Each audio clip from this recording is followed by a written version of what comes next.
2023 November 19 Indian cricket ടീമിന്റെ dressing റൂമിൽ നിശബ്ദത തളം കെട്ടി നിന്ന ദിവസം. ഒരു കളിയും തോൽക്കാതെ 10-മാറ്റ് ജയത്തോടെ മുന്നേറിയിട്ടും ലോകകപ്പ് ഫൈനലിൽ കിരീടം നഷ്ടമായി കണ്ണീരണിഞ്ഞാണ് താരങ്ങളന്ന് മൈതാനം വിട്ടത്. അന്ന് ഇന്ത്യൻ ഡ്രസ്സിംഗ് റൂമിലേക്ക് അപ്രതീക്ഷിതമായി ഒരു അതിഥി കടന്നുവന്നു. പ്രധാനമന്ത്രി ശ്രീ നരേന്ദ്രമോദിയായിരുന്നു ആ അതിഥി. നിരാശരായി തലകുമ്പിട്ട് നിന്നിരുന്ന ഇന്ത്യൻ ക്യാപ്റ്റൻ രോഹിത് ശർമ്മയെയും വിരാട് കോഹ്ലിയെയും ടൂർണമെന്റിലുടനീളം മികച്ച പ്രകടനം കാഴ്ചവെച്ച ഷമിയെയും അദ്ദേഹം ചേർത്ത് പിടിച്ചു. താരങ്ങളെ ആശ്വസിപ്പിച്ചു. നിങ്ങൾ തുടർച്ചയായി 10 കളികൾ വിജയിച്ചു. ഈ തോൽവി സാധാരണമാണ്. അത് സംഭവിച്ചുകൊണ്ടേയിരിക്കും.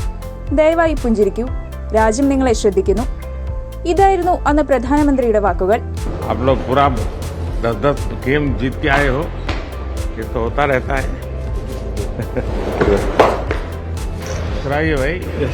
देश आप लोगों को देख रहा है. 7 മാസങ്ങൾക്കിപ്പുറം വീണ്ടും പ്രധാനമന്ത്രിയുമായി ഇന്ത്യൻ താരങ്ങൾ കൂടിക്കാഴ്ച നടത്തി.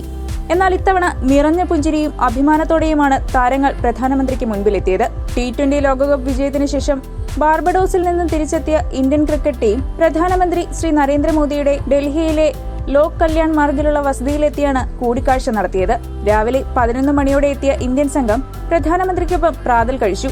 1 മണിക്കൂറോളം കൂടിക്കാഴ്ച നീണ്ടു. ടീമിനെ അഭിനന്ദിച്ച പ്രധാനമന്ത്രി ഈ കിരീട വിജയം തുടരണമെന്നും ആവശ്യപ്പെട്ടു. ചാമ്പ്യൻസ് എന്നെഴുതിയ പ്രത്യേക വിജയ ജേഴ്സി അണിഞ്ഞാണ് ഇന്ത്യൻ സംഘം പ്രധാനമന്ത്രിയുടെ വസതിയിലെത്തിയത്.